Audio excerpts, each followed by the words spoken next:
All right, three, two, one.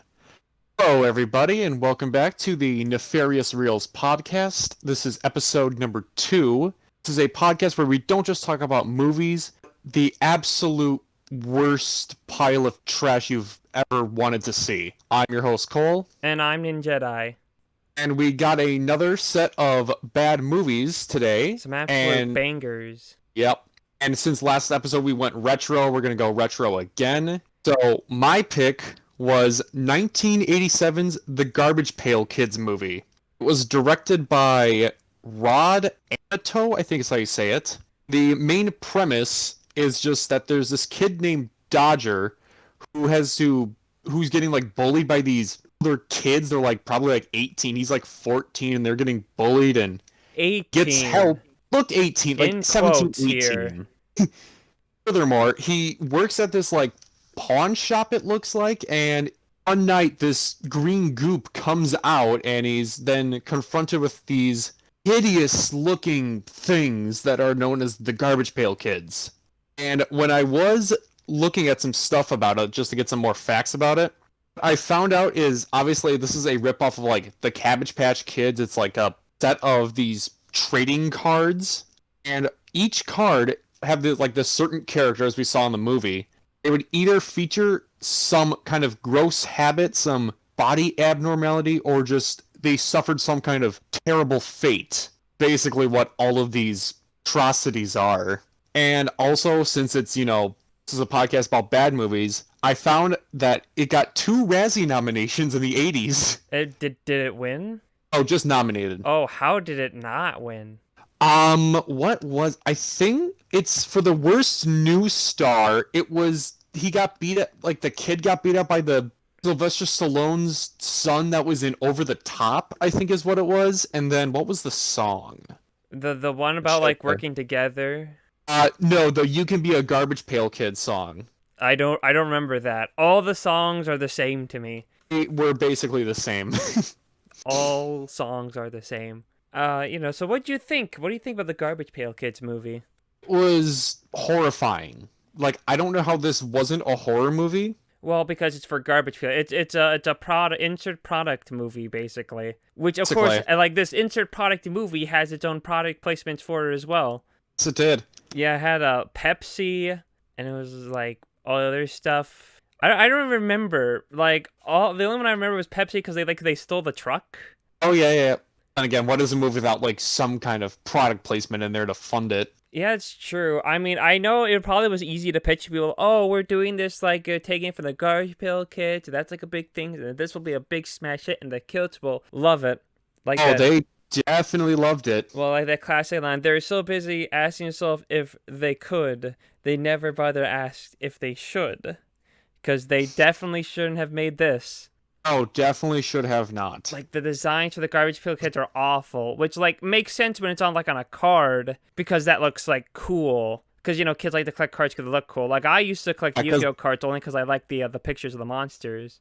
Only design I liked the most was, like, Alligator. Maybe because it wasn't just, like, some horrifying human face on there, but... Are you saying that was your favorite Garbage Pail Kid? He was my favorite one to look at because he wasn't, like, nightmare fuel. My favorite, though, was the Greaser guy. Yeah, Greaser Greg. I think he was definitely the best Garbage Pail Kid in the whole movie because he's just an asshole. He's an asshole. He's, like, the typical, like, New Yorker you would hear with that little he's got going. Yeah. He has a switchblade with him. He's all around great. I don't know why they didn't have him in the bar scene. That would have fit probably even more than just Alligator and the Windy Wendell. The one who just farts all the time. Anything? Were there any aspects of this film you actually like enjoyed? That's like kind of an interesting question to bring up. Not really. It was mostly a lot of laughter, but it was like laughter in a lot of discomfort, I could say. Yeah, you're like laughing at the movie when you weren't going to... I'm not laughing at it. I'm laughing at it, not with it. I won't deny it. Once you get through the weird opening where it implies they're aliens, you get like that card flies through space. Yes, it was like, is this like a uncredited Plan 9 from Outer Space sequel? It could have. We don't know that. I get that in the garbage pail. One of the better scenes of the film opens up with our boy Dodger running away from these 30-year-olds or late That are like, 20-year-olds. supposed to be 18. Well, they never really say what their age is, though. They never did. So technically, They they said, could like, just be Dodger's late like- 20-somethings. Could be. Which is what I went with, because it made it way more funny when they're beating up this fucking... he's like, what, 14? Or almost 14? I think he said he was 14 at some point. Like, he was like almost 14 or he's almost 15. And then that makes the film way more funny. He's like grown adults are like beating up a 14-year-old. Give us your fucking lunch money, kid. And they just like it's like, even there's that weird visual thing where he's running and you get like the guy and the girl running after him, but like clearly the girl isn't really wearing any, like, I don't think any like bra to hold her, like, so they're just bouncing up and down, just bouncing up and down like wildly. That was even another thing I'm thought of, like the names of some of these characters, like Dodger, Tangerine, like, are these strippers? I mean, well, I mean, look at the place where they live. I mean, there's not really that high standards. I mean, they're beating up this kid in broad daylight. No one's doing anything. I don't think. No one cares. They're like, oh, this is like your typical Tuesday. Yeah, he always gets his ass kicked, whatever. Crime's normal.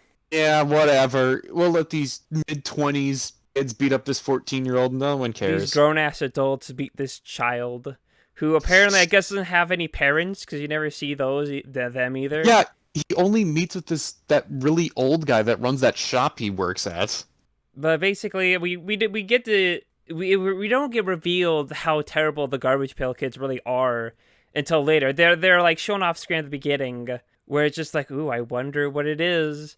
And then later in the film, where once again our 20-something-year-old gang fucking beats this kid up a second fucking time and just fucking dumps sewage on him, we get to see the true horrors of this film.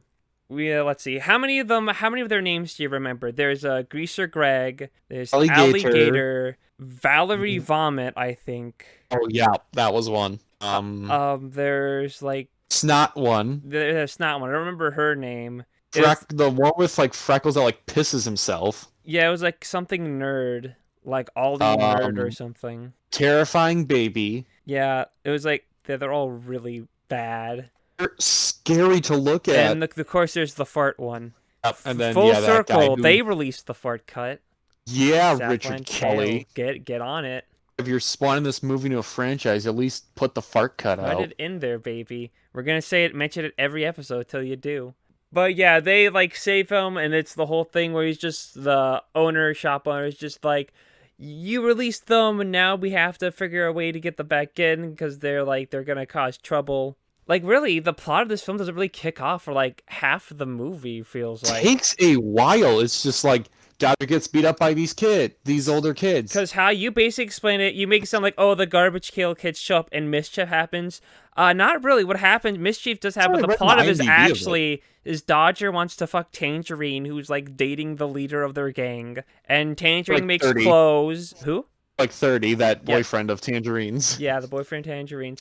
And basically, Tangerine makes clothes because she wants to leave, and Dodger wants to help her do that. And turns out, the fucking Garbage Pail Kids, they can make like really good clothes, and so he just uses them to make the clothes. And then all of a sudden, like, the real conflict of the film, which is about how the Garbage Pail Kids, like, this is about, like, 2/3 into the movie, they're looking for their own friends who are apparently captured, even though they came from space. They're captured, and they're probably in the home for the ugly, which is its whole separate can of worms we can get into later. Oh, yes, the House of the Ugly, that was... Yeah, it gets fucking forever to get the ball rolling in this film. Especially, like, when it takes a while for, like, the Garbage Pail Kids to be, like, seen in society, because how, like, the normies are, like, terrified of them, but they don't really get to see them out there. And usually when they see them out in the public, it's like they don't really bat an eye. They're, they more mildly annoyed than, like, they running They take a quick glance, and they're like, eh. They only okay, really seem to be upset when they're, like, being fucking assholes. They could just, like, steal, like, your keys and be like, oh. Oh, well, there they go. Well, you have to understand, crime is really rampant here. It's the norm. Yes, it is very rampant. As it's been established at the beginning of the movie, where a fucking 30-year-old beat the shit out of a kid for, like, his, like, $1.20 he has in his pocket. Something like that. I don't know why we're so surprised that no one really bats an eye at all this fucking crime that's happening. I don't know either. I like how no one really bats an eye when they see like humanoid alligator in public too. Especially when Hair? he like eats eyeballs and toes. Yeah, that has like his own like little lunchbox of like like severed toes and fingers and eyeballs I and wonder where did he even get them? Because it's kind of like established that he's not been released from like the garbage pail, which at I least don't I'm know. assuming not. So I guess this probably implies that like if they are from outer space, that a fucking alligator probably killed off like an entire like town or something to collect these like food to like Yeah, stave them off. would not be shocked if he did. Seems Like like something. imagining what could have happened in this film is probably way more fun than what actually happens in this film. Oh, the imagination idea is just so much better than this. Yeah. And the whole message of the film is just like, it's not about what you look out outside. It's about what you are inside. Which, That's doesn't something work super since generic. the garbage kill hits are awful on the inside. Pretty much. At least everything we see of it. I don't know. I might be jumping too far ahead considering this message at the end and we're still trying to figure out our beginning and middle. You really can't actually because it's just so over everywhere. Like you don't have like a clear and concise story in this. Yeah, because it's really all over the place. You know what the best part of the movie is? It's when they go to the movie theaters and there's the Three Stooges band. There's actually something funny on screen. Yes, yes, there was the Three Stooges. What they dug out from the fucking, I don't know, royalty-free library they had. Or what does MGM... No, Three Stooges is owned by MGM, isn't it? I think so. Yeah, that's probably why. That's what it is. But yeah, that's probably the best part. It was like, oh my god, yes, Three Stooges. No, forget the rest of the movie. Keep playing this. I'm invested now. I'm invested in the movie you're showing in this movie theater. In the movie. It's the better movie that's within the movie we're supposed to be watching. Yep. I want to kind of skip ahead a bit to the home of the ugly because that's where my biggest oh my god came from, or at least my big connecting the fucking red yarn connecting everything together of what the Garbage Pail Kids, the kind of universe we're in. But in the movie, we're explaining about the home for the ugly. 2/3 in, which the Garbage Pail Kids think that they're friends who, luckily, we never get to see, thank God, because just imagine what those would have looked like. Atrocities you could have seen there. But there's the home for the ugly, which basically just catches anyone that's ugly. And, of course, plot twist, on the night of Tangerine does a big fashion show with all the clothes the Garbage Pail Kids make. They leave the Garbage Pail Kids behind, and then it turns out, well, we don't know at the time, but probably Tangerine rats out the Garbage Pail Kids to her boyfriend and other gang members, who then capture them to turn to the home for the ugly for money. And in one of the cells, you have the joke ones. You have you have Santa Claus. You have you have Gandhi's in there. You have a clown. But I'm pretty sure. Little person. Yeah, a little person. But one thing I remember clear, I'm pretty sure, is that Abraham Lincoln's in one of those cells. I think it was. It was probably like the too tall one. Yeah, the too tall one. Okay, but if you hear, no, it's the too skinny. He's in the too skinny one, right next to Santa. Which is oh, that's a wasted potential right there. He was known for being super fucking tall. But here's the thing, because in my opinion, I was just, wait a minute, why would Abraham Lincoln be in here? Shouldn't he be dead at this point in time? But then that's when I came up with a theory. What if in this, the Garbage Pail Kids universe, the Confederates won the Civil War, and not only did they succeed, they took over the Union, and they captured Abe Lincoln and put him in this holding cell with some futuristic cyberkinetic the things that allowed him to never age and just be forever imprisoned as an example. I mean, oh my god! Think about it, Cole. Have you seen any black people in the world of the Garbage Pail Kids? Not from what was seen in the film, though. Yeah, exactly. I mean, and there's non-union sweatshops because that's where the Garbage Pail Kids go to steal to make clothes, which is where all the black people work, in the non-union sweatshops. Because you know what? Because you know what material you used to make clothes is? Cotton. Cotton can be used to make clothes with the South. And in fact, probably in this world, the Confederate took over the rest of the world because they also captured fucking Gandhi. Okay, they captured fucking Santa, fuck Santa Claus. He's giving kids the toys. He's giving them hope. Fuck that. We gotta quash that. We gotta make sure the Confederates have, all the power to control any happiness.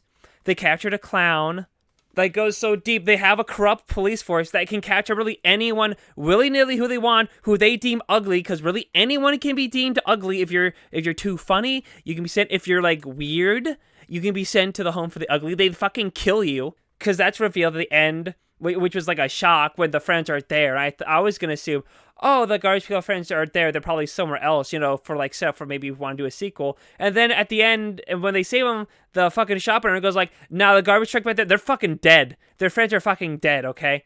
But this is it. This fucking Garbage Pail Kids movie takes place in a dystopian world where the Confederate won. The Garbage Pail Kids successfully pulled off a dystopian world, better than Southland Tales did. Like, you see it, right? A little bit now. Honestly, I think both of us have put more thought into this movie than all the thought that was put into making it. Well, yeah, this was a consumed product movie. They're probably confident. It's like, we can make whatever we want. Who gives a fuck? People are going to go see it just for the Garbage Pail Kids. That's what the director sounded like. That's the Garbage Pail Kids. That's what the director sounded like. I mean, I probably shouldn't make fun of him that way since he's technically dead. Yeah, it's but I read that this was like his last movie he made. He retired and then he died like 14 years later after his retirement, which was like 2003, I think it said. Fucking damn. Oh, I forgot to mention. Did it ever seem like some of the animatronics for the Garbage Pail Kids broke? Yes, I noticed. Like with like some of like their mouth movements, like it looked like they would talk, but you didn't see the mouths move at all. A big thing I noticed, mainly with Valerie Vomit, is that sometimes one of her eyes would get like all like scrunched up, and the other eye would remain like open. And at first I thought it was just like, oh, maybe that's like an emotion they're trying to convey. But I noticed it a number of times in the film, like when it's like the wide shot, or one of her eyes is all like scrunched up real weird, and the other one's like wide open. Yeah, I was trying not to look at them because we're like about to give me nightmares. They're really fucking ugly. I know you said Alligator was the best looking one. I think it's Greaser Greg because it does have that like gross, because that kind of fits the character best, like a gross, disgusting, just greaser guy that's just all hot air. With the jacket, the shirt, he's acting like he's hot shit. Yeah, I think, like, I know you said Alligators are bad, but I think that worked. The Garbage Pail looked really fit well for Greaser Greg, which is why he's the best one. I do want to talk about 3 specific modes, 3 comedic bits. The first one is the when they're at the bar, which we completely glossed over, where basically they just beat the shit out of some guys, and they're like, they want to kill them, but then Wendy Windows shows up, beat the shit out of like 2 guys. They're like, wait a minute, guys, these guys are pretty cool. They got a lot of guts. Up in a bar. Yeah, it was just, I found it hilarious that like these people also, again, are like unfazed by a humanoid alligator just in public, just biting a guy's toes. Like, what was that about? Maybe it's like, when like you beat like the leader, you become the leader. Maybe one of the people the fart guy hit was like the leader, and then he became like the new one in a sense. Which is why they came back to save them from the home from the ugly. Yeah, they did recruit them to like get everybody out of there. Yeah, they did. They managed to save it. Maybe that's what the sequel, The Garbage Pail Kids, is, where they topple the Confederate government and still like their own like version. What could have been. But what could have been if this movie succeeded and maybe was watchable. Made a real Southland Tales movie. The Southland Tales film Richard Kelly could never make. Release the fart cut, Richard. Release the fart cut, Richard. But there's a joke in there, and I think the only reason why it sticks out to me is because the movie Airplane, they tried to do it and it didn't work. Where there's a scene where the bartender's about to attack the fart guy, and he farts at him, because, fucking of course he does. And and releases a huge fart, and then his beard flies off in it, actually. All his facial hair flies off from the fart. And I do remember that part now. Yeah, that happened in the movie. And normally that would be something that would be like, oh, it flew off. But like, I was like, oh, hey, they did that. They tried to do that in Airplane. Because there's a scene in the movie Airplane when the wife goes, I'm so hot in the plane. He's like, oh, don't worry, I'll open the window. And then there's a huge gust of wind that blows anyone. And in the background, there's a guy with a beard who's making these weird, like, movements. And it actually has a fake beard on that it's supposed to get blown off in the scene, but it didn't happen. So yeah, that's an interesting tidbit. You'd never get that in a Garbage Pail Kids discussion in any other podcast, but you're getting one here, folks. No, but we go over the top to get this kind of analysis and discussion. To realize, hey, you know what? Yeah, this film does take place in a Confederate dystopia world. The second one, it's not a funny gag, but it was something worth to note, where he has the really black book of magic. Because basically, for most of the movie, the shop owner who owns an antique shop, it's not a pawn Antique shop, my bad. Yeah, but he's trying to figure out how to send the Garbage Pail Kids back into the Pail. And he has there's that like book. It's just the really black like book of magic, or the really black magic book. That like I went, oh, that's funny.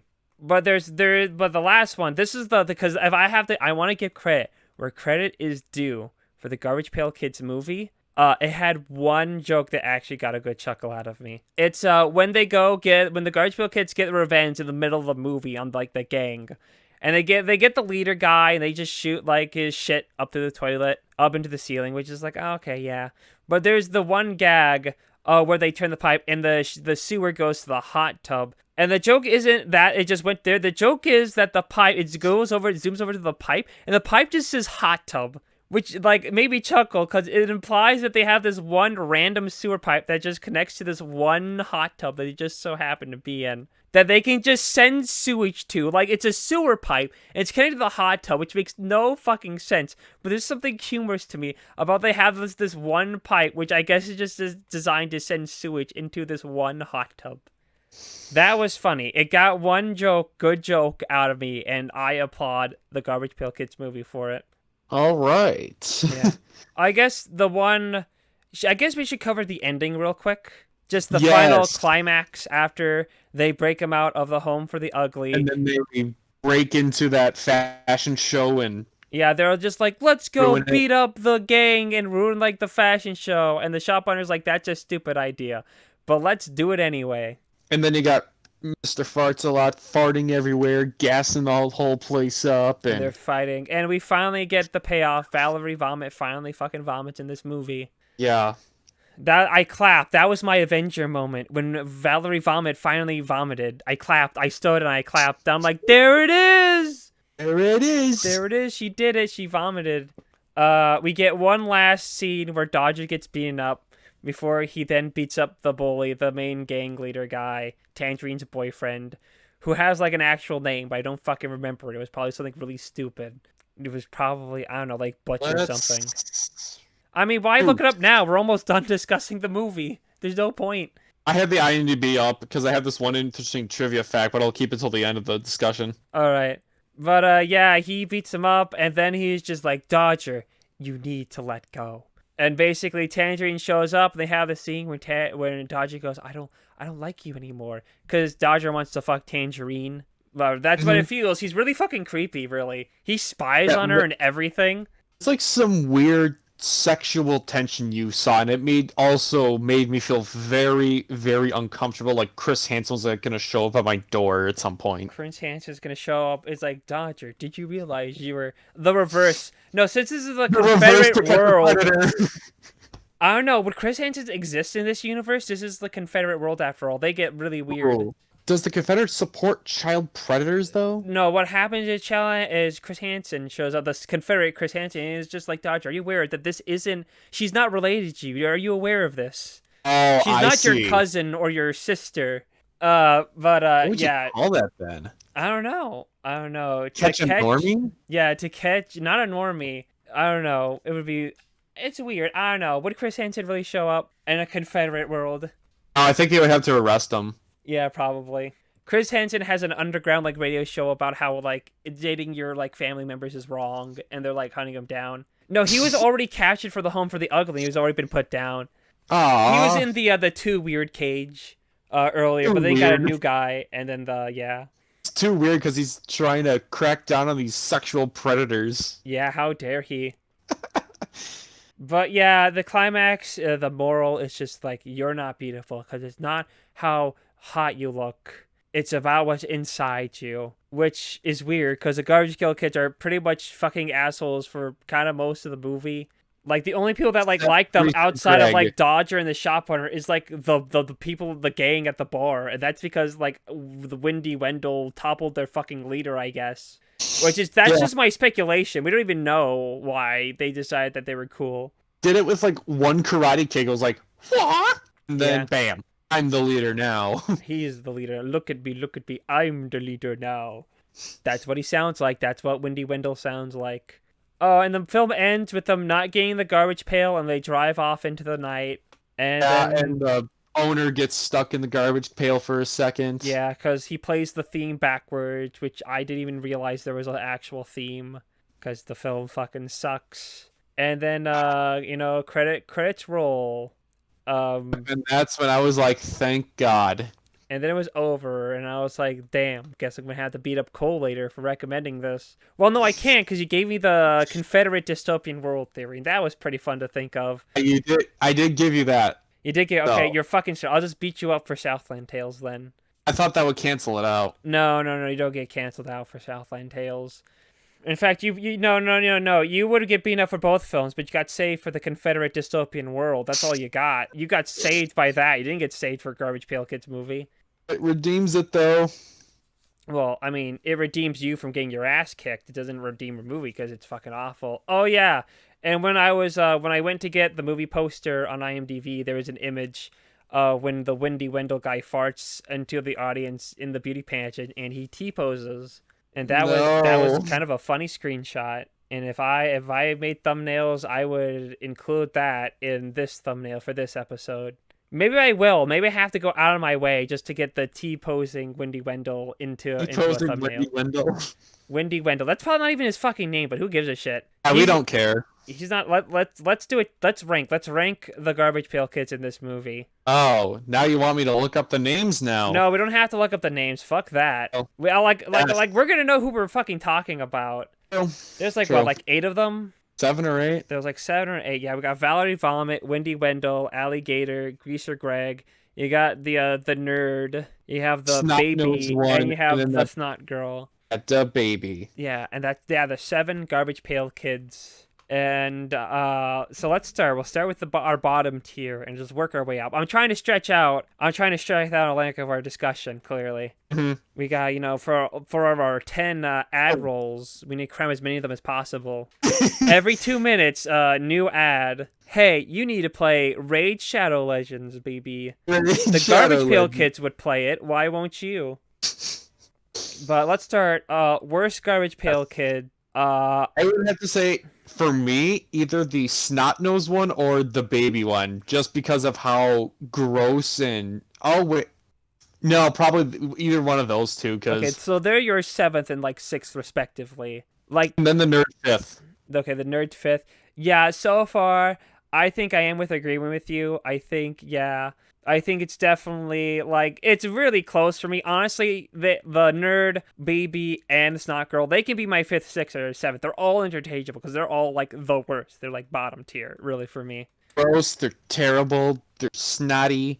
My 4th probably would be Wendy Wendell. I was about to say that same thing, too. His whole thing's just farts, and that's worse. It's just farts, and it's not funny. Then Valerie Vomit, because she really doesn't do anything gross till, like, the end of the movie, thank God. So she's like, of all of them, she's, like, on, like, the tolerable level. Like, everything below it's, like, not really that, like, tolerable. Yeah, it's at least once she did it, so thank goodness. Yeah, so... Then, for number 2 is clearly, for me, is Alligator. And clearly my S tier, number 1 pick, most likely I'd fuck, is clearly Greaser Greg, the most fuckable Garbage Pail Kid. Greaser Greg. What about you? What's your top 3? Top 3, it's going to be Valerie Vomit. I'm going to go Greaser Greg and then Alligator, so just so we can have a little difference. Pretty much the same, with except for our top pick, our 1st and 2nd swapped. Which, respectable. I'm not the biggest fan of Alligator. His bit of eating toes gets a little old for me, and his mouth is like it's a little weird because it rarely moves. Yeah, I just like how he looks, though. It's kind of interesting to see that kind of... That's fair enough. I'll give you that. He's definitely one of the more easier to look at ones. Mm-hmm. Though I do argue it's kind of cheating that he's like the only non-humanoid one. Yes. So like it's just more like by comparison. That's probably why I like Greaser Greg, because he works like the best with like the Garbage Pail Kids look. And yeah, I think that's all I think I have to say about Garbage Pail Kids. What's your fun bit of trivia you had? Yes, so on the IMDb trivia, the Did You Know, it said originally that John Carl Buechler was considered to direct the movie, but his version of the story was going to be a straight up horror film where the Garbage Pail Kids spawn from radioactive sludge that found its way into the garbage can and they become serial killers after.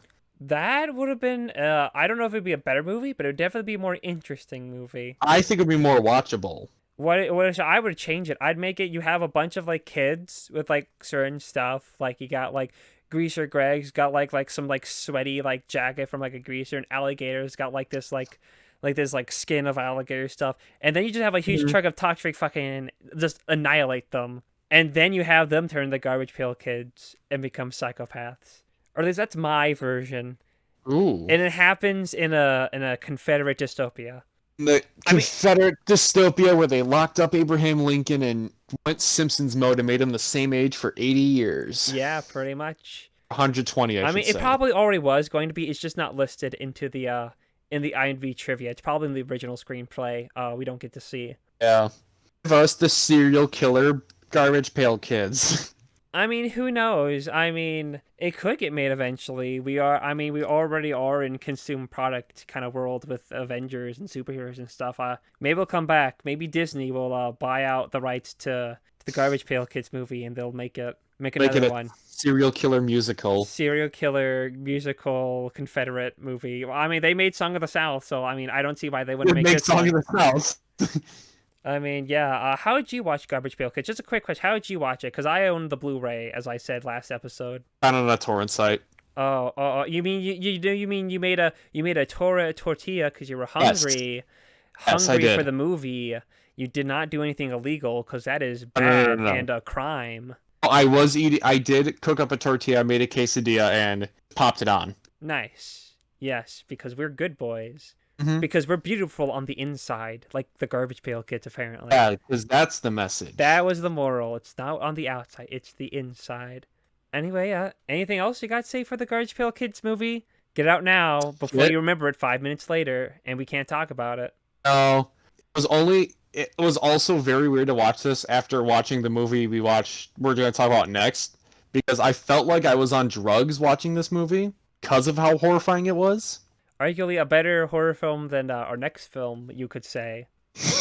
But the question is the next film we watched a better movie? Which is the perfect segue to discussion for the modern movie, which was my choice. So I picked Evil Bong, directed by Charles Band of a Full Moon fame. It's basically about there's four guys. One of them moves in. There's Alistair. There's Brett the Jock. You got Bachman, I think it was. Yeah, Bachman, because who's the stoner. Then you got Larnell, who's the main stoner. And Larnell orders a bong that apparently is haunted, and it gets shipped in. But it turns out if you smoke the bong, your soul gets transferred to the bong world, where the bong, which is named Evie, will kill you. And then you'll die in the real world. If you die in the Bong world, you die in real life, pretty much. And basically, that's kind of it's a horror comedy with a lot of high humor. And this film was shot in a week. It took them a whole week to make this film. And what'd you think of Evil Bong? I thought it was very, very stupid, but kind of fun. Even though I was bored most of the time watching this. I don't know why. I was expecting more like stoner humor and just weird kind of horror kills, but I didn't really get too much out of it. Yeah, there's not really much. It's pretty short. It's only like an hour 20. An hour 20, yeah. Yeah, it's not really like too long of a film. It's a little like difficult because for the most part, the horror element actually mainly takes a back seat because it takes a bit for like kind of like the Garbage Pail Kids plot. It takes a while for it to really to kick off and like the kills to like really start. I think it was about like 20-25 minutes in. It's like they're like we're all getting set up in the apartment and like dude, take a hit, we get high, you're the nerd, give me your money. Got Yeah, like Babe. nerds. We don't do college. We don't need those brains. You don't need all the extra brain cells in you, man. Take a blow, dude. Like it takes like time to set up these characters, but like they're just really shallow. You have Bachman, the stoner. You got Larnell, the like Stoner. main stoner. You have Brett, Then the Brett, the jock. stoner. No, he's the jock. And That's the like his whole stoner. character. Which, to give them a little bit of credit, he starts off as the arrogant jock, but he can show to be not as much of an asshole sometimes. Like when he's talking to Alistair, like, dude, that chick's like into you, dude, because you're like smart and like she's smart. She's not gonna bang me, but she'll bang you. And I was like, oh, that's like kind of a little different because he could have just made him a complete and total asshole the whole movie. But you know, you kind of need to have him likable for the ending. But yeah, our main character's Alistair. He's like the nerdy, oh, I don't do drugs, you know, because it's bad for you. I'm going to be a chemist major. He honestly looked a little bit. This was like a thought I had in my head, but like with like his slicked hair, he looked like Crispin Glover. Yes, that's like, because that's what I was like. I couldn't think. I was like, he looks like really familiar. He looks like he's not like I recognize him, but he looked like definitely looked like someone. And there we go. Mid 2000s George McFly. Or he's like he looked like a maybe kind of a bit of like an angry video game nerd. Like he was about to talk about how much of a shitload of fuck this game is. Oh, let's talk about how fucking weird the scene where they're playing, like, it's obvious they're playing Super Mario World, but the sound effects are not Super Mario World. And even if you didn't know it, you can tell that the game noises weren't from that game because nothing matched up at all. It sounded like a classic kind of like the shooter, you know, like when it's like they're like showing people like smashing the buttons of the controller and they're like that's the sound it like plays when they're playing it. But they show the game Super Mario World. Damn, they should be lucky Nintendo isn't taking their asses down with it. This movie was ahead of its time.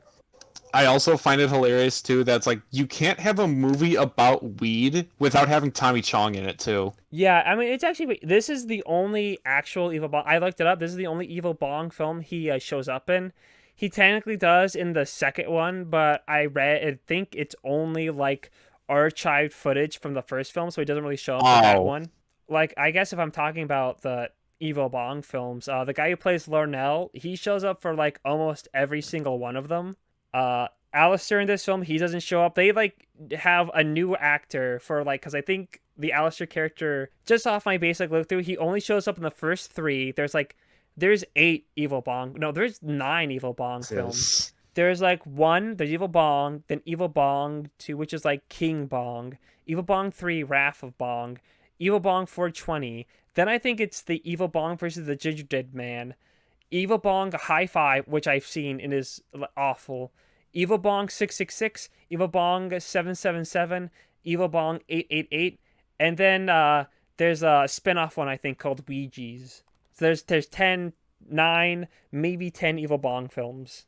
Totally forgot mentioning that there was like that weird Ginger Dead Man cameo after you mentioned the movies. You get like the Ginger Dead Man like out of nowhere within that point where it's in that dream sequence of the evil Bong. Yeah, there's a number of full moon characters that show up in the Bong world. There's the Ginger Dead Man, that one's the obvious one. There's Ooga Booga apparently from Doll Graveyard, which is like, I don't think you could show that nowadays, something like that.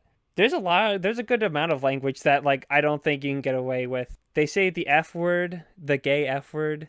F-slur. Yeah, the F slur. They say the gay Q one, which I don't know. That word fluctuates from being okay, not okay to say. So I'm not going to take I don't want to date this discussion. So we'll just call it the Q word. Better not risk it. We don't want us to get shut down on episode 2. Oh. Yeah, but there's one of the guys, the one with like the tie and like the gray hair. He's in Trancers, another full moon movie. There's I think a couple other ones as well that I don't get because it wasn't discussed because I watched the behind the scenes thing for Evil Bong. They didn't discuss the other 2, like the small person. I think he's probably in a different movie. I just don't full moon movie I don't know about. But yeah, what else to say? The Bong actually is a kind of neat design. It's definitely interesting to look at. The final look isn't really that good, and the mouth move, it's terrible on it. It doesn't sync up because I think it's just like a motor that moves up and down. It would have been better if they just didn't have it move at all. Just have Evie be like this like omnipotent like voice in your head kind of thing. Yeah, kind of one of those things where it's like it's talking to you like telepathically almost. Yeah, I mean, she kind of does when you don't see her, but then there's the scenes where they have her like talk with her mouth moved. It looks really bad. But I do kind of like how like you kind of see like its face like slowly like form, even if it's just like a couple times. That's like kind of neat. Or when the bong glue, like when it was glowing, when it was like doing its like thing. I thought that was like a neat little visual. That I did like actually. It It was was a nice little visual. it was pretty charming. Probably a bit of a missed opportunity to have like smoke come off the top when like entering the dream world, unless I've like completely forgotten that scene. There are also some good visual, like when they try to hide like a product placement, like Lucky Charms. They have them holding like the back outward, so you can like kind of see the design. Or my personal favorite, light beer. They Oh, have the like light beer. yeah, they have the Coors Light, but there's like the red tape to cover the Coors part, so it only says Yes, light. yes. It's like they're like trying to do it without like exactly going into product placement, so they didn't want to pay the royalties. I love the cheap shortcut of just taping over the brand name to just have one thing. It's like in like off topic here, but like in our favorite David Taccato film, My Stepbrother's a Vampire. It's when they have the tape over the Apple logo on the laptop.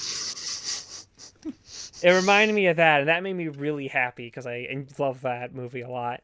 I don't know, it's a little hard. Evil Bong kind of suffers kind of maybe a bit of a not in the same problem as Plan 9 where it's like over talked about, but there's not really too much to say about kind of Evil Bong, honestly. Yeah, there's not a lot. Cause like when it's outside the Bong world, it's just kind of like the classic like kind of stoner-esque comedy of just like, yeah, dude, we're high and we're like smoking weed. I guess the only things you can talk about, because there's the two girls that show up, one that's like horny, the one that falls for Alistair, which is the motivation for him to say, which is like weird. Like all his like roommate kind of friends all go in the Bong world, and when he figures out, but he's like, I gotta go back, I have to save my girl for when Tommy Chong shows up.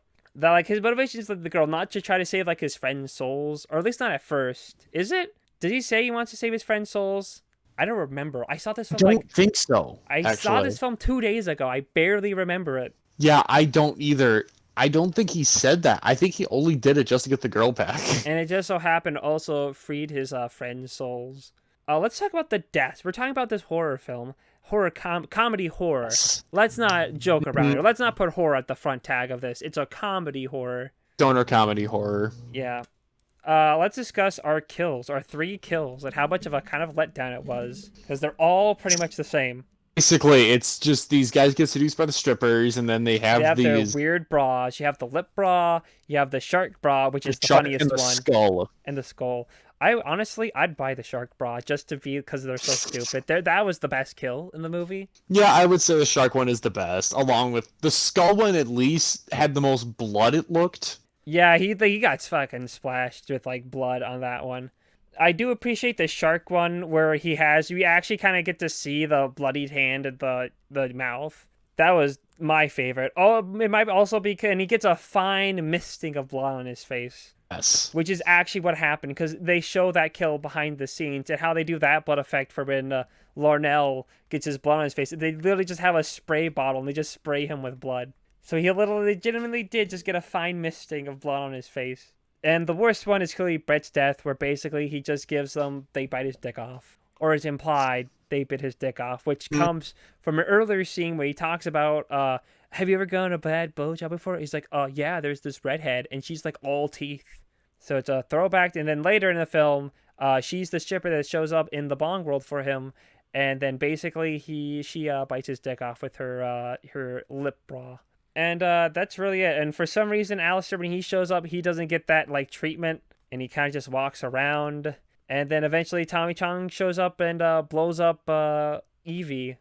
We should talk about. He tried to break it at first, and yeah, Tommy that Chong didn't work because like this force field. Who basically, the cover on the face of your copy of Evil Bong DVD or Blu-ray, if you're me. He shows up at like the last third of the movie. He's basically the. He's in it for like 5 minutes, maybe. He's in it, but Not a lot. he's definitely fun. He's definitely where I think the best actual comedic stuff comes from is from Tommy Chong. It was my favorite part of the whole movie.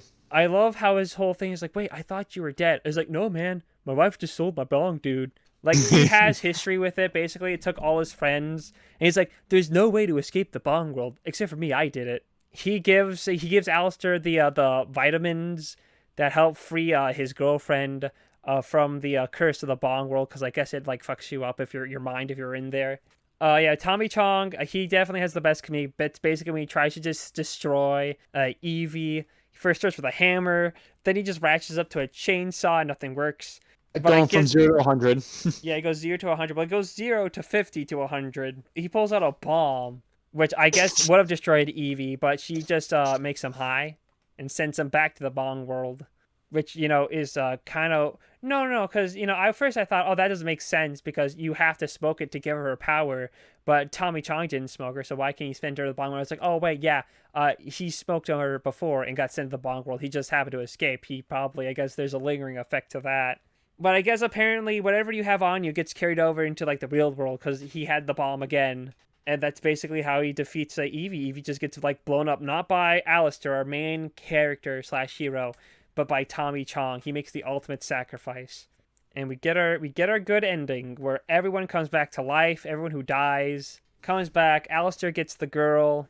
Bong has been defeated. And Tommy Chong becomes the ruler of Bong World, and he gets his Hot Wheels back. Yes, he gets the Hot Wheels back. He gets the Hot Wheels, and he gets to play Hot Wheels with all the naked strippers, and it's not uncomfortable at all in the slightest. Oh. It's a perfect, dear God, I hope no one walks in at this moment kind of scene in the movie. Yeah, I was watching this in my bedroom, so I was like, that's not going to happen here tonight, so thank goodness. I guess the only really other thing I can talk about, because we forgot... two other kind of comedic bits, basically when Bachman dies, and that's a kind of when fun. They're like trying to hide the body and they just throw a bunch of stuff on it, like on the bed when Lornell's uncle. Yes, I think it was his grandfather shows up to basically just say that he call him a piece of shit and a loser and worthless, and then talk about how he hooked up with an old lady and they bang a lot, and that's like that comedic bit, and anything else, really? One thing I did actually like was the transitions when it would do like the little like the weed transitions. I hated those. I thought they were awful. I liked it. I thought it felt more like a sitcom, like a stoner sitcom of like That 70s Show, which was kind of funny. I didn't like it. I felt like, geez, you couldn't figure out a way to like do a better like cut to like a different scene. I didn't like those. I'm the complete opposite of that. I'm trying to think if there's anything else really of note to talk about with Evil Bong. I don't think there really is. Oh, I guess an interesting thing. The delivery guy who brings the Bong rabbit? Oh, yes. He appears in every single Evil Bong film. He's actually the constant recurring character. He shows up in like every single one, along with Lornell. Lornell shows up in like almost every single one of these. So they're both recurring characters. I don't know. Anything else left to talk about with Evil Bong? Despite one other thing I do want to mention, but I want to save it till after we're all talked out from this experience. I think that's all I got. Like from the notes, I think we kind of pinpointed everything I wanted to talk about too. So yeah, I think. I just want to be curious as I ask, how did you watch Evil Bong? Tubi. Yeah, that's what I thought. I own the Blu-ray of this.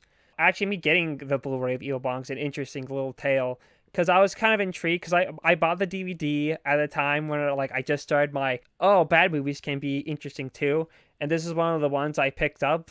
And then at one point I was like, I feel like Evil Bong. Like, I know there's sequels, but Evil Bong feels like something that would get at least a Blu-ray. Let me check. So I go on Blu-ray.com, and when I type Evil Bong, up pops up this like collector stash set that like showed up. But I couldn't find any like links to it. So I looked it up, and Full Moon was doing like this special, buy the Evil Bong box set. It's like the Evil Bong like stash box. That's what it's called. And it came with all the Evil Bongs at the time, from the first one all the way up to like the Ouija's like spinoff. And it was like it was released on April 20th, 420, lol, haha, Weed Day. And like the first 200 were signed. And I gotta like grab it. So I bought it, and it came. The box was damaged. It's not the best box. Part of the design is ripped. The box, like where one of it folds, is kind of ripped. and it's a bit dead in one of the corners, but it's still pretty neat. And yep, I managed to get a signed one. It's like number 121, I think. But yeah, it's pretty cool and, pretty neat. And I think that's all I have to say about Evil Bong now. Cool. Anyway, this is... Oh, wait, no, you're the one kind of doing our host. You do the intro. You do the outro of our movie discussion segment. All right, now we got the 2 movies all discussed and talked about. Which one, Ninja, did you like more? Well, as much as Garbage Pail Kids did have, honestly, I think the funniest joke out of the 2 movies, and it did have the great Confederate Dystopian theory, game theory, film theory actually would be because it's a movie. I'm gonna have to give it to Evil Bong because I think I had more fun with it, and it did have my favorite. We can't show the product, we have to hide it, but we also need it in the scene. It had those, which I always enjoy. So I'm giving my point to Evil Bong. I'm about to give it Evil Bong too. It was at least more watchable and not as terrifying. Yeah, that's true. I mean, there mean, was less in this than the Garbage Pail Kids. Yeah, even if it did have Garbage Pail Kids had Greaser Greg and Alligator, they can only carry the movie so much. Yeah, so that's a point for the modern movies. It's 1-1 now, and I'm winning. I'm metaphorically winning if we were keeping score. 2-0.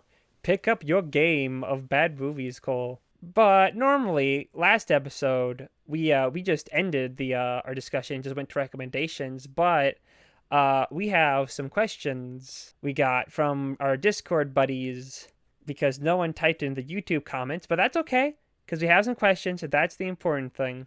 And let me bring them up. So our first question comes from Robert. His question was, whenever you watch a movie with a mystery, you kind of expect there to be a twist, and you start to guess what it's going to be. So my question is, what are some of the theories you had that turned out to be hilariously wrong? He then also listed an example for Old Boy, but I don't want to say it because I don't know if you've seen it, and I don't want to spoil it for anyone who hasn't seen it. So he had talking about the good South Korean one or the reinterpretation by Spike Lee? I'm pretty sure it was the good one. Okay. That's a pretty good question. I'm gonna have to think on it. I don't think I've. I gotta think about this one. I don't think I've watched a good mystery in the ball. Let me bring up my letterbox. Let me see what mystery films I've seen in my lifetime. I'm not really too sure. I don't really watch a lot of like good mysteries. I feel like I always watch the bad ones, and the bad ones are usually the most predictable. And it's like, I know what you're going to do. How are you gonna fuck this up? I'm about like the same because usually most of the ones I watch are. It's like I know what it's gonna happen, or yeah, it's just kind of the most like predictable thing you could ever find. Okay, I have like 2 which aren't really the big twists, but there are things I didn't see coming, or I didn't necessarily feel like was gonna happen. So spoilers for the films Us by Jordan Peele and Hereditary by... Is Hereditary Ari Aster or is that someone else? I think I could be wrong. That's Ari Aster. Okay, good. I get him mixed up with like the Lighthouse guy. But in Us, it's not like the big twist at the end, because I predicted that like once the trailer started showing.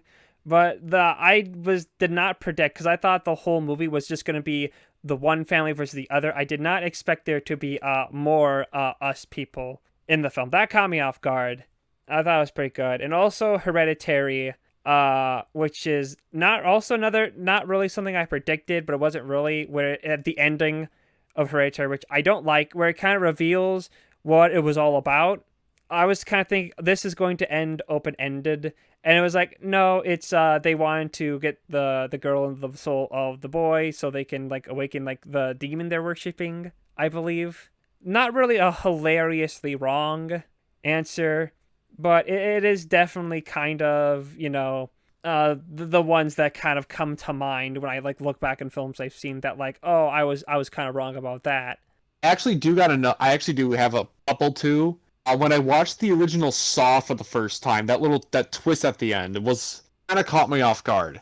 That is also spoilers for Saw. It's basically how Jigsaw killer John Kramer wasn't dead he was actually in the bathroom. He just had some kind of like sleeping agent or something. Had like some sleeping agent in him to. It was just a prank, like bro. He was dead and He had that Zep guy included into the game and Yeah. almost killed Gordon's family, and just how everything played out. It was like, whew. I don't know. It's And really hard to really think because when you're wrong with a mystery, it's usually because you guessed the like the big twist, the big reveal. You don't normally have like that moment where you're hilarious, like you're way off. Usually, I don't want to sound like I'm so smart because I've been like completely wrong on things, but usually it's more like I thought it was this, but it was actually that. Like I scroll through and it's like with like the Saw movies, you might not get who the big reveal twist is. Another film kind of similar is Summer of '84, which is pretty good. You should check it out. Where basically they're like investigating of like, I think this guy's a killer and I thought it was one thing and it's other. You know what's something I was hilarious wrong? I was hilarious wrong that Southland Tales didn't end with a fucking fart when it should have. Where I'm never gonna let this fucking fart cut die. Bring him on. Richard Kelly. Richard Kelly is to us like what Jon Favreau is to YMS. Yeah. I don't know. He can redeem himself. If Richard Kelly does make more, as he's promised, as he's threatening us, he can redeem himself. I don't know. I think that's all we got for that question. Let's move on to our next one. This one comes from our good pal Luca. This one's a lot easier question. What's your favorite bad movie? We could probably list off a couple because there's probably a good number of them we do enjoy. One I definitely got on my mind right now. It's my favorite guilty pleasure from M. Night, The Happening. Yeah, I need to watch that. I haven't seen that one yet. It's so bad and it's so stupid how the story is, but god damn it, I have so much fun watching it. I'm going to be 100% honest with you. I'm going to tell a secret. When I saw that first trailer, it actually scared me. Because that trailer where the guy falls and then they look up and then people are just walking off. That like freaked me out when I like first saw it. I don't want to like ruin anything, but yeah, there's like no real creepy horror to it. It's like so comical. Yeah, I don't know. Maybe So that will get stupid. recommended one day. It might. Never mind. I mean, I don't know. They should release a 4K of The Happening. I personally think it's M. Night's best bad movie. Yeah, they should make a 4K of all those M. Night movies, honestly. All his bad ones, along with his good ones. Yes. Or at least finally give The Village like an official Blu-ray release, because I don't think it has one. Hey, it doesn't? I don't think so. I could be wrong. It has been a while since I checked. It may be in another country, but I don't think it has a US release. Yeah. Personal one is mine, as I mentioned earlier. My Stepbrother's a Vampire. I love that one so much. Oh my god, one of my favorite David Ducato I've seen so far. Couple other ones, Fateful Findings. That one's a classic. A lot of people who love bad movies will probably tell you that's one of their favorites too. Still need to watch Neil Breen. You still need to watch Neil Breen. You should probably hold out. You should wait because I don't know. I might recommend one of them. Okay. So say keep your Neil Breen cherry unpopped because I have a feeling down the road eventually we're gonna be talking about one of them. Okay. One that you probably haven't heard of has a kind of near and dear place in my heart because it was my first Thanksgiving. I have seen that one a few times, one's actually my first. I've seen it a couple times too. That's kind of my first bad film, which is kind of cheating because it's technically one of those intentionally bad movies. But I got like a lot out of that. It was kind of my first like eye-opening thing going, oh hey, bad films can be fun too. It's that film's fault while we're here right now in this discussion. Because I bet if I never watched it, probably would never have led me down that rabbit hole, leading us to talking on Nefarious Reels. Yeah, and that was like a movie made for like $3,000 too, and no, it was under like $2,000. It's under. It's on the box. It says on the DVD cover. I'd break it out, but I have it like stored away on like a box somewhere right now. Okay. But it's like under $2,000. It's like one of its slogans, along with tits in the first second of the movie. Have you ever seen the sequel, Thanksgiving 3? I have not. I haven't. I bought the 2-pack when I got halfway through and I couldn't finish it. Oh, interesting. So boring. But I don't want to delve into. But that actually was kickstarted. The third one, or it's the second one. No, I'm gonna give it the respect it deserves. It's the third film.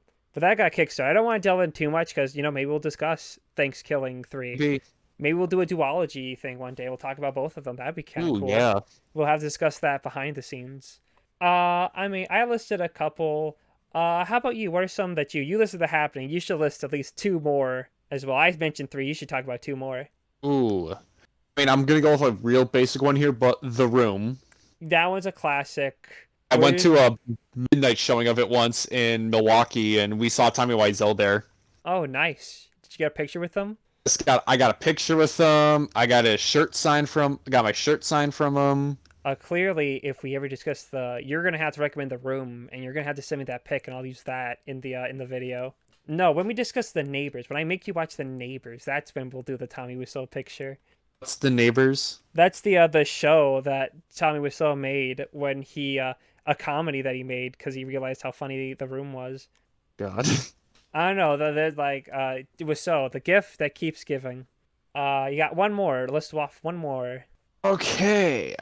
Gotta look at my guilty pleasures list that I got. You gotta go like indie, man. You need to stop like some big ones. You gotta go like only like 100 people have seen this. I guess I just want to list some more modern ones that I enjoyed. The Quinn, which is a shark movie. That's pretty funny. I need to buy it on Blu-ray. That's how much I enjoyed it. Really, pretty great. Came out this year, so hey, if you want a recent bad movie you want to watch, it's fun. Do the Requin. It's pretty funny. I watched that one already. Oh, you did? Did you like it? Yeah, it was Hulu. It was on Hulu. Oh, isn't that it? I love it. It's so funny. I was like, what is happening? I love how it's definitely fun bad. I love how the shark doesn't show up until like the last third of the movie. But your last pick. Oh, I hope it wasn't the Requin. I hope I didn't steal your answer. Oh no, it's not the Requin. It's Obamaland, Rise of the Trump Publicans. That one Tom and I watched. We watched it on Sunday, and yeah, I missed that. So you rated it pretty decently. Was it like it's definitely bad, but it's not like as bad as you think it is? I mean, I don't know. I haven't seen it. I don't know if I really want to see it. I mean, I'll see if you recommend it, but like, I won't be happy. Yeah. I don't know. You gave it this? Is it better than My Stepbrother's a Vampire? I don't think anything was gonna be that level, but well, there we go. That's your picks. We have one last question, which you sent me from one of our good friend Pon, who honestly I wouldn't be surprised if he just sent it to you just in general, wondering. But his question was, if you had to fuck one movie character before you burst into flames, who would it be? I mean, I know you're gonna go for Alligator, and I'll hit up Greaser Greg, and then we'll be damned to hell. That's why we burst into flames for fucking a Garbage Pail Kid. Yeah, that's why we're bursting into flames. We were being sent straight to hell right after. Yep. But no, in all seriousness, who would you go through? Specifically a movie character. Don't list like an actor or actress. Jessica Rabbit from Who Framed Roger Rabbit. Oh, Jessica Rabbit. Yeah, the fun, disproportionate, all fat, right in the boobs character. You're gonna play patty cake with her. If I had to pick a movie character, it's actually kind of a hard choice. There's so many to choose from. I'm trying to think, like, who did I have like a crush on, like, as a kid? Like, what movie characters I really enjoy? You know what? Maybe I would fuck like what would be your male choice? Think of a male choice too. Let's do both. Ooh. A male and female. Let's mix it up. Let's have bisexuality win. Because if I was gonna choose a male, I'd probably choose Heath Ledger's character from Brokeback Mountain. I think he'd be pretty good. Okay. Or either one, Jake Gyllenhaal's or Heath Ledger's character. They'd be pretty good. I could pick Jake Gyllenhaal then if you want to do Heath Ledger. That's true. I mean, it might be because I just watched Brokeback Mountain recently. I think those would be some pretty good choices there. For female choices, let me look over to my movie shelf. Maybe that will spur on something. Some kind of childhood memory. Yeah, just spark something from like my brain. You know who came to mind? Probably that. I don't remember her name because it's so long. But the main female from Wild at Heart. I think she would be a pretty good one to burst to flames after having sex with. I would specifically have sex with Heath Ledger's character from Brokeback Mountain. When he was like freezing to death outside the tent. And then I invite him in because I knew this one time I had sex, I would burst into flames, but I would warm him up. So yeah, anyone else that comes to mind? No, that's about it for me. That's about it. That's all the questions we've had. Those three. And so let's, I guess we'll go to recommendations now. All right. I'm going to go with yours first because the retro. I'm the retro pick this time. Because I picked Evil Bong, so I go retro. So I had a couple ideas floating around of which to pick, and funnily enough, I didn't pick any of them. because I just so happened to be scrolling through my list of films I saw this year, and I saw this movie, and I completely forgot that I saw it, and I kind of was like, I kind of wanted to rewatch it, like for some like weird reason.